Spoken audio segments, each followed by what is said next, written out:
Hello Aquarius, thank you for joining me for your weekly forecast for the Sun or the Ascendant for week commencing the 17th of September. How are you finding Uranus, the modern ruler of astrology, in that dust-up with Mars, the planet of action, but of course of impatience, the square that recommenced last week, which has dominated the heavens since the second week of May this year? How are you finding that? Is it making you a little bit more outspoken? Are you refusing to just put up with a situation which just isn't working? Perhaps potentially around a home-based situation, something to do with a family injustice.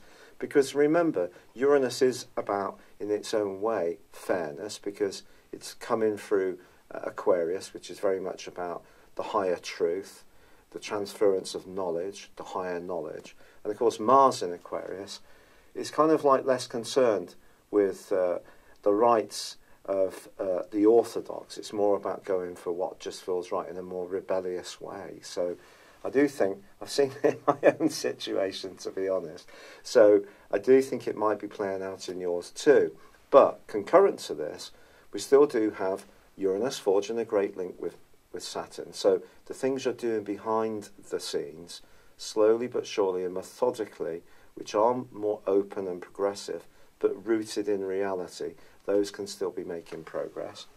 And also, Mercury and the Sun are in a pretty tight conjunction for much of this week in the sign of Virgo. And of course, Mercury rules Virgo. And in essence, this is about detail, isn't it? But it's also about how you connect to people at a deep level, close alliances, even who you bank with in a strange way because of the more practical implications of the 8th house and long-term finances, entrepreneurship, business, mortgages, insurance policies, legacies, all this kind of stuff. But when the Sun and Mercury are very close together, it is possible that we can at times jump to conclusions as much as have brilliant brain waves. So just be conscious of that. But by the end of the week, they move into an area which is all about expansion, all about adventurism, all about being freer as they move into your sister air sign of Libra. Libra, of course, is very much about debate, just like your sign is. It's about social justice in some ways, fairness as well, similarities. But for you, I think it's about travel. Travel can happen from the comfort of your home through watching different material, or it can potentially come from what you read in a physical sense, that old-fashioned book, or it can come from just how you think about things by refusing to accept the status quo and really pursuing a more freedom-led agenda. I don't mean freedom to the point that there's no consideration for the needs and points of view of others, but where you get a better balance. So if there has been a situation where you feel you've been a bit of a prisoner or a bit encased or enslaved, this is an opportunity to break out, punch through restrictions, even those that we put on ourselves through our fears or self-imposed limitations. This would be a fine time to take those on as this week draws to a close.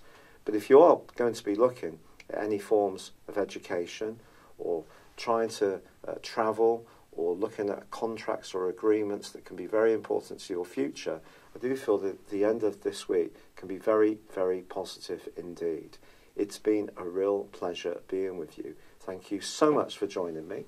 I'd love it if you would like or comment on this video, or if you've yet to do so, please do subscribe to this channel. Thank you. Hello Aquarius, thank you for joining me for your September monthly forecast for the Sun or the Ascendant. I am sorry to be delivering this a little late. This month is going to have some very notable action for our Zodiac sign, not least that Mars returns to Aquarius on the 12th. That's something to really celebrate. But it isn't going to return here without some sparks, because it is going to be squaring up to Uranus once more, the modern ruler of Aquarius. And of course, Uranus and Mars have been in conflict pretty well consistently since the second week of May.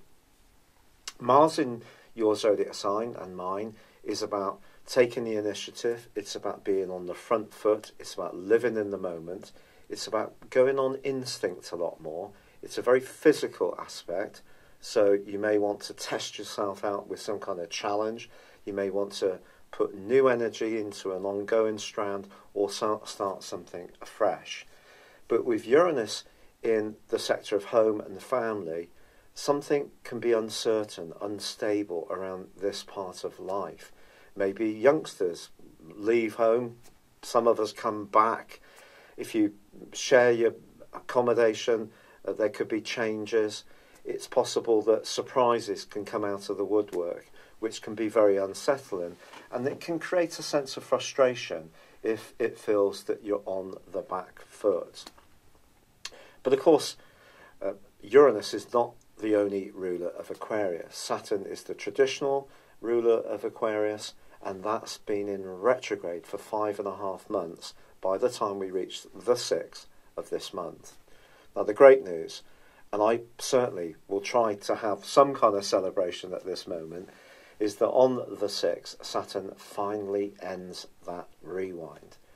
But it's important to understand that Saturn and the other higher octave planets in Neptune and Pluto do actually retrograde every single year. It's not something that is unique to 2018. But of course there has been a lot of activity, ebbing and flowing, not least on the 3rd of this month. Mercury, the planet of communication, comes out of shadow in your sector of relationships. So if there has been tensions from the end of July, I feel that hopefully something can be unravelled as you enter into this month. Yet there's little doubt about it that the quarter moon on the same day, on the 3rd, can create a degree of tension because it's Gemini in conflict with the Sun in Virgo. And this suggests that there may be something that is to do with an ownership issue, of feeling a bit of a lack of a space. Maybe someone's a bit clingy, maybe they're not clingy enough, maybe you're going to be attracted to someone who's not necessarily a totally suitable player. But if there is somebody in your life on an ongoing basis, I think the great news is that the arrival out of shadow of Mercury on the 3rd does give you an opportunity to really feel less inhibited. Now on the 6th, along with Saturn then ending its retrograde, Mercury moves into one of its 2 home zones of Virgo, which for you is very much about not necessarily what people are saying to you, it's what they really mean. That natural armchair psychologist is going to be given a huge boost through to the 21st. If ever you had an opportunity to don your detective mac and really dig out what people really mean, or your own deeper motivations, this is certainly going to be the chance. There's also a fabulous new moon on the 9th, which is an opportunity to recharge your financial resources, especially if you're entrepreneurial, have a business, or want to take something that's an occupational hobby into something a little bit more substantive, or if you work in a business to be given extra responsibilities, or perhaps raise funding, or perhaps get a loan to get a big ticket addition to your property or buy a motor vehicle. These kind of things can be boosted by this particular new moon because it interacts superbly with Jupiter and Pluto, which are very fortunate for you still for 3 weeks this month. And I think if you have been beavering very hard behind the scenes and seeming to get not where you'd like to be, which is Saturn in the 12th house, which is Mars in the 12th house since the middle of August, and Pluto in the 12th house, let's be honest about it, since 2008, has hardly been a walk in the proverbial park. But this particular aspect, with Jupiter high in the sky in a very visible location, suggests that even if you're not purposefully looking for greater recognition, it could come to you and a slice of fortune can unfold. And this is going to be boosted by the arrival of Venus in the sign of Scorpio on the 9th too. Now Venus in Scorpio can add to your powers of diplomacy through to the end of this month. Even if you're someone who dislikes the kind of superficial bonhomie that goes on in business and life. Because, as you can imagine, as an Aquarius, I'm not so keen on it myself. There are times when it is important to play the game a little bit, to adhere to people's expectations. So if you're dealing with corporate people or a particularly traditional type of employer or employee, or you need to cultivate a relationship with your in-laws, for example, if you meet somebody new, Venus in Scorpio can certainly be an asset. But ironically, it is clashing with Mars from the 11th through to the 24th. But it actually forges a great link with Saturn through to the 17th. So how does this play out? I think essentially, don't try too hard around any relationship. You are an absolute individual. It's the most adorable thing of all Aquarius people when we're living in our own power. But also, it's important as an Aquarius to understand the duality of Aquarius-ness. Because of the traditionality of Saturn, there's also that other side of us that likes to stick with what we know. There's not particularly futuristic, can actually wear that same pair of slippers for year on end, even if they're falling to pieces, and can be a bit fixed in our approaches. Not always the innovative person that many astrologers say that we are. It is a split dimension. And I think at the heart of this month, therefore, there may be an opportunity to be very authentic in yourself, but actually jar with someone that perhaps you do need to have on side, or there's the chance to just be a bit more traditional, and actually you can receive quite a leg up in your hopes and aspirations. Now, the 22nd is really exciting because Mercury moves into Libra, and it's followed by the Sun on the 23rd. This is all about being much more adventurous, much more outgoing.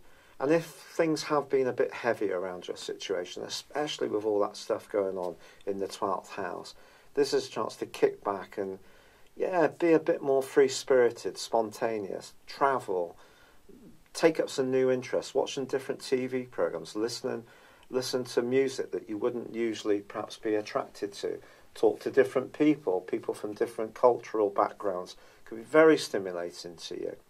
But there's no doubt about it that the full moon, which occurs on the 24th, is really quite challenging because it occurs in the sign of Aries, which is how you think, it's how you communicate. It's about your immediate way of communicating.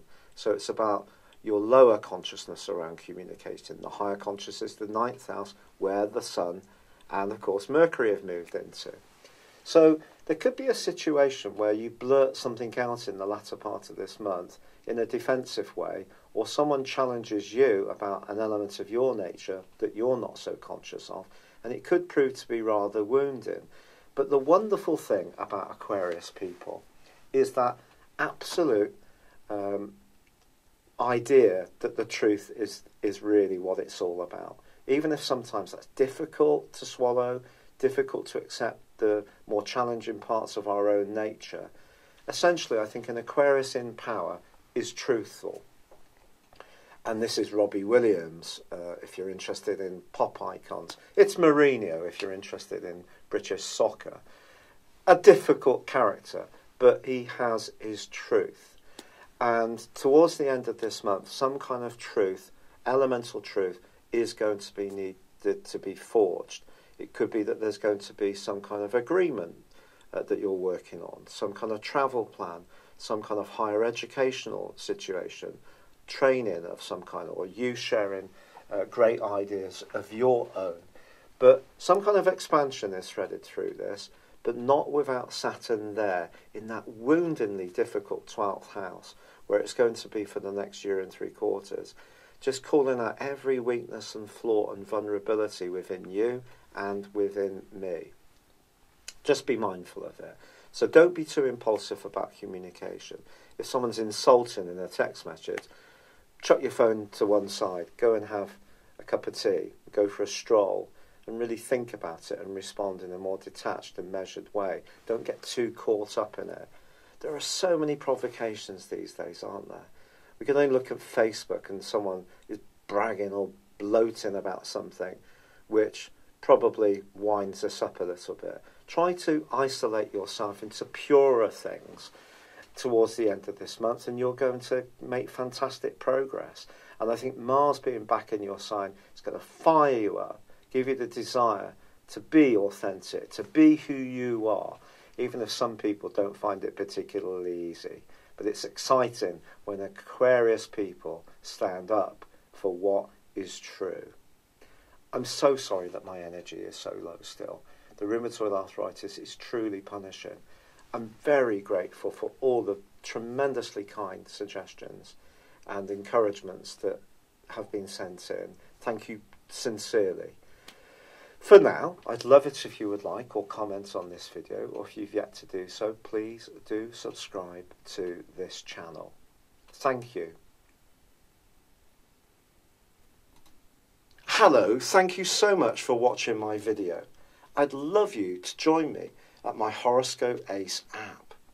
You can find this at www.horoscope-ace.com. You can use it through Android, iOS, Apple or Facebook. Check out your ascendant or your moon sign, or download your free birth chart. There's all your favourite videos, plus there are daily, weekly, monthly and yearly horoscopes for general, love, Chinese and Indian astrology. If your passion is tarot, there's my brilliant 3-card money or love tarot readings too. And it's all there at www.horoscope-ace.com. Thank you.